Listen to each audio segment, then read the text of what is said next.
Hi friends, சாலையில் நடக்கும் விபத்து இதுக்கு யார் தான் பொறுப்பு? திருச்சி தேசிய நெடுஞ்சாலையில் ஒரு பேருந்து டயர் வெடித்து ஆப்போசிட் ரோடு டிவைடரை இடிச்சிட்டு 2 கார்கள் மேலே மோதினதுனால பஸ்ஸில் இருந்தவங்களுக்கும் அடிபட்டிருக்கு, அந்த காரில் வந்தவங்களுக்கும் 9 பேர்கிட்ட உயிரிழப்பு ஏற்பட்டிருக்கு. இதுக்கு யார் தான் பொறுப்பேற்பது? பஸ் டிரைவர் கேட்டால் நான் நல்லா தான் ஓட்டினேன், ஆக்சிடெண்ட் எதிர்பாராத விதமாக நடந்துருச்சு, டயர் வெடிச்சிருச்சு அப்படின்னு சொல்லுவார். மக்கள்கிட்ட கேட்டால் மக்கள் என்ன சொல்லுவாங்க? இது கவர்மெண்ட் தான் பொறுப்பேற்கணும், ஏன்னா அவங்க மெயின்டெனன்ஸ் சரியாக செய்திருந்தால் இந்த accident நடந்திருக்காதுன்னு.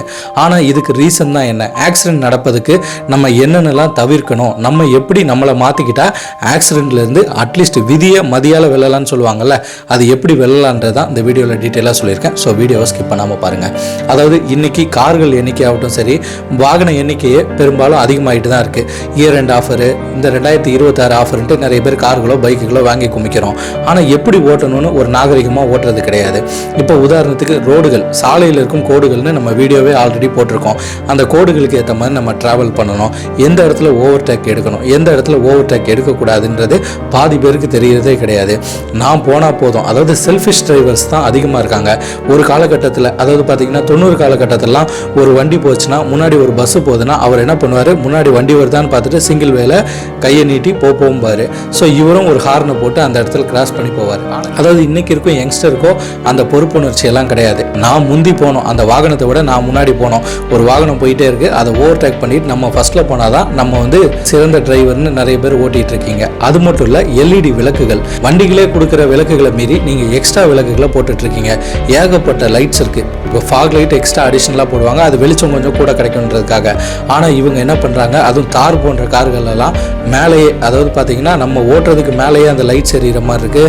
RGB light, colour lights எல்லாம் போட்டுட்டு பயங்கரமாக சவுண்ட்ஸை வச்சுக்கிட்டு உள்ளே ஃபுல்லாக ஏசி போட்டுட்டு இவங்க ஓட்டிகிட்டு இருப்பாங்க. எதிர்க்க வர வாகனங்களுக்கு கண்ணு கூசுமா, எப்படி பயணிப்பாங்கன்னு தெரியாது. இப்போ டிவைடர் எதுக்கு வச்சுருக்காங்க? 2 ரோடும் தனித்தனி ரோடுப்பா, இந்த ரோட்டுக்குள்ளே தான் நீங்கள் பயணிக்கணும். ஒரு ரோட்டுக்கு நடுவில் ஒரு கோடு போடுறாங்க, சிம்பிளாக புரிஞ்சுக்கணும். இந்த பக்கம் கனரக வாகனங்கள்லாம் போகணும், இந்த பக்கம் 2 வீலர் போகணும், ஒரு பக்கம் கார்கள் போகணுன்ட்டு இப்படி தான் ஒரு பேசிக்கான ஒரு கான்செப்டில் இருக்கும். அதில் விட்டு கோடு வந்துச்சுன்னா அந்த இடத்துல நீங்கள் பாஸ் பண்ணி ஓவர்டேக் அடித்து போகலாம். சிங்கிள் லைனே கோடு போட்டிருந்தாங்கன்னா அந்த இடத்துல நீங்கள் பாஸ் பண்ணக்கூடாது, ரொம்ப ஆபத்தானதுன்னு. டபுள் கோடு போட்டிருந்தால் எக்காரணத்தை கொண்டு நீங்கள் பாஸ் பண்ணக்கூடாதுன்ட்டு. இந்த மாதிரி நிறைய விஷயங்கள் இருக்குது ரோட்டில். ஆனால் அதெல்லாம் கவனிக்கிறது கிடையாது. அடுத்தது, யாருமே அவங்களோட வாகனங்களை பெரிய அளவில் மெயின்டெனன்ஸ் பண்ணுறது கிடையாது. மெயின்டெனன்ஸ்னால் என்ன நினைக்கிறாங்கன்னா, ஒரு சர்வீஸ் சென்டரில் நம்ம கார் வாங்கியிருக்கோம், இல்லை வேறு எதுவும் வாகனம் வச்சுருக்கோம்னா விட்டு எடுத்துட்டா போதும், அவங்களே எல்லாம் பர்ஃபெக்டாக ரெடி பண்ணிக்கலாம். அப்படி கிடையாது.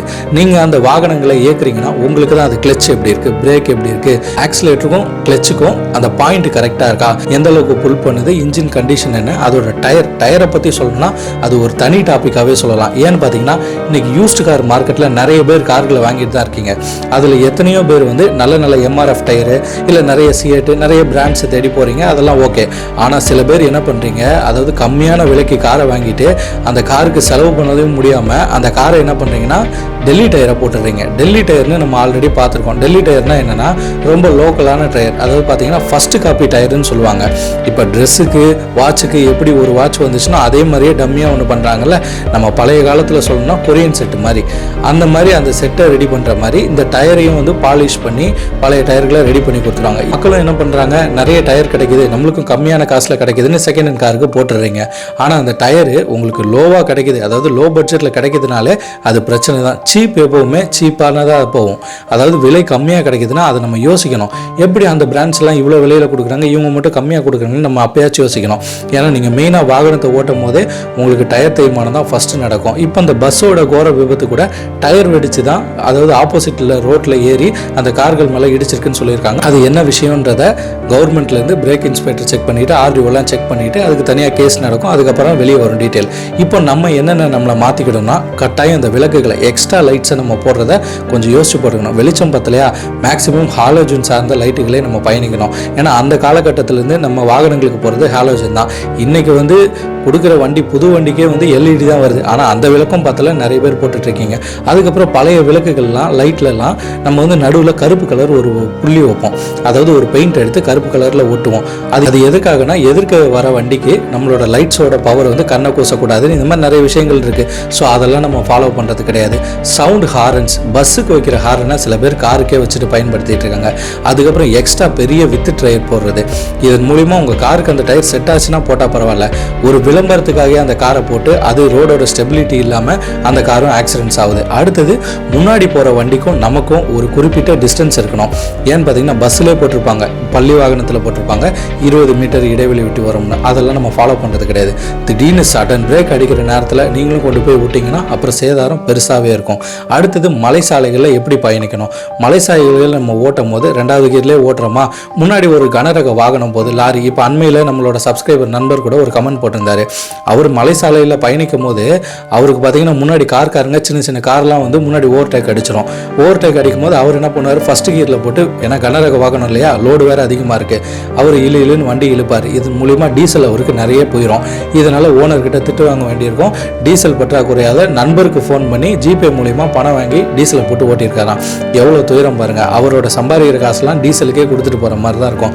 ஸோ நம்ம வாகனத்தை வச்சுருக்கோம், நம்ம வந்து ஓன் போர்டு வெஹிக்கிள் தான், நம்ம வந்து ஸ்பீடாக போயிடலாம். ஆனால் மற்ற டிரைவர்ஸையும் நம்ம பார்க்கணும். அதாவது நீங்கள் ஒரு நல்ல டிரைவர்னா எதிர்க்க வரவங்களாகட்டும் சரி, பக்கத்தில் சக ஓட்டுநரையும் நீங்கள் எந்த அளவுக்கு மதிக்கிறீங்கன்னு இருக்குது. ரெஸ்பான்சிபிளான டிரைவிங் தான் எப்போவுமே ஆகச்சிறந்த டிரைவராக இருப்பீங்க. இப்போ கவர்மெண்ட் சார்ந்த வாகனங்களை பார்த்துடலாம். கவர்மெண்ட்டில் எவ்வளவோ அப்டேட் பண்ணிட்டாங்க. ஏன்னா பஸ் நிறுவனத்தை பொறுத்த வரைக்கும், அதாவது போக்குவரத்து நிறுவனத்தை பொறுத்த வரைக்கும் கவர்மெண்ட் வந்து அது ஒரு ப்ராஃபிட்டான பிஸ்னஸாக பார்க்குறது கிடையாது. அது எந்த கவர்மெண்ட் வந்தாலும் அது ஒரு சேவையாக தான் பார்க்குறாங்க. அதாவது மருத்துவம், கல்வி, அது மாதிரி போக்குவரத்து, இது எல்லாமே கவர்மெண்ட் சேவையாக தான் கொடுக்குது மக்களுக்கு. ஸோ அதில் வந்து அவங்களுக்கு எந்த விதமான லாபங்களும் கிடையாது. அதனால் ஆல்ரெடி போக்குவரத்து துறையை நஷ்டத்தில் தான் இயங்கிட்டு இருக்கு. இப்போ கூட அண்மையில் முதலமைச்சர் என்ன பண்ணார், வால்வோ பஸ்ஸை திருநெல்வேலி, தூத்துக்குடி, திருச்செந்தூர், சேலம், மதுரை இந்த மாதிரி நிறைய பஸ்ஸுகளை விட்டுட்டு தான் இருக்காங்க. ஸோ தனியார் பேருந்துகளை விட இது கட்டணம் கம்மியாக இருக்கும். சொகுசு பேருந்துகளை நம்ம பயணிச்சுட்டு இருக்கோம். கவர்மெண்ட்டில் இருக்க டிரைவர்ஸ் எல்லாம் தலை சிறந்த டிரைவர்ஸாக இருப்பாங்க. அவங்களோட எக்ஸ்பீரியன்ஸ் பார்த்தீங்கன்னா நல்லாவே இருக்கும். அதுக்கப்புறம் அவங்கக்கிட்ட ஸ்பீடு கண்ட்ரோல் இருக்கும்.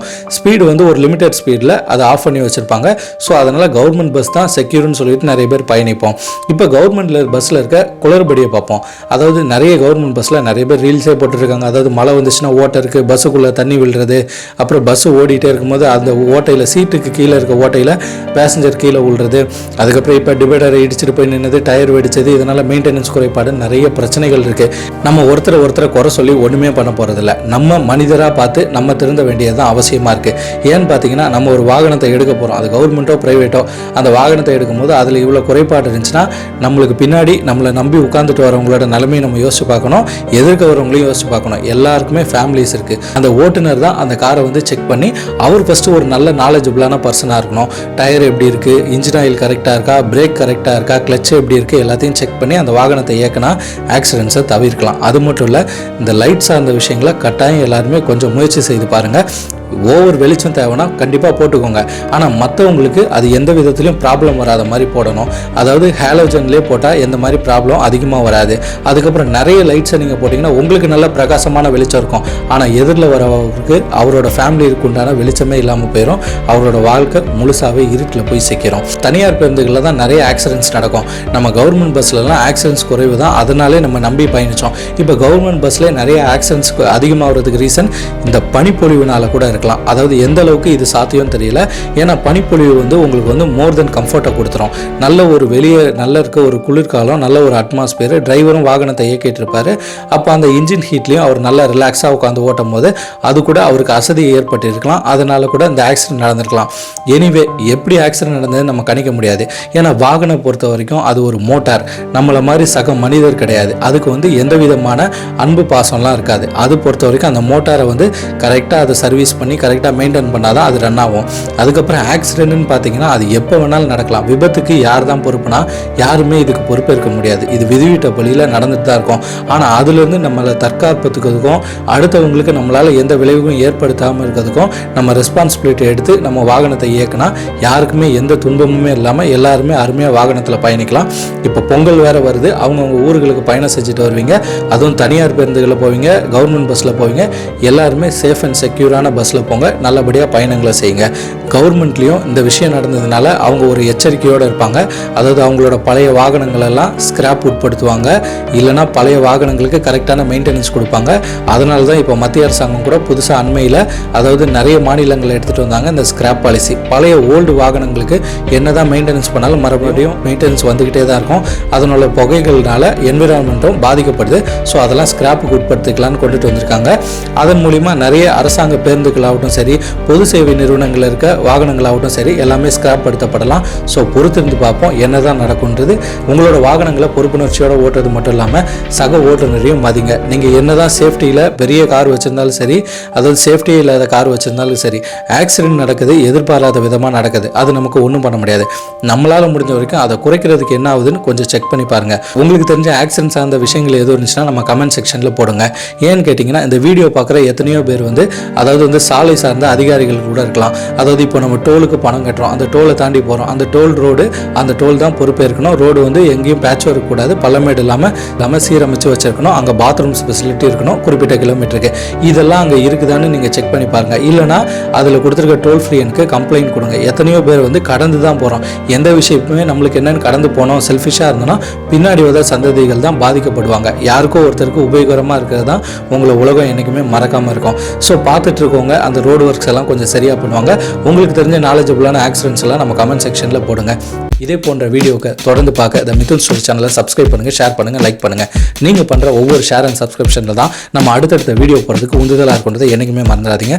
நான் உங்கள் மிதுன் அடுத்த காணொளியில் சந்திக்கிறேன். பாய்.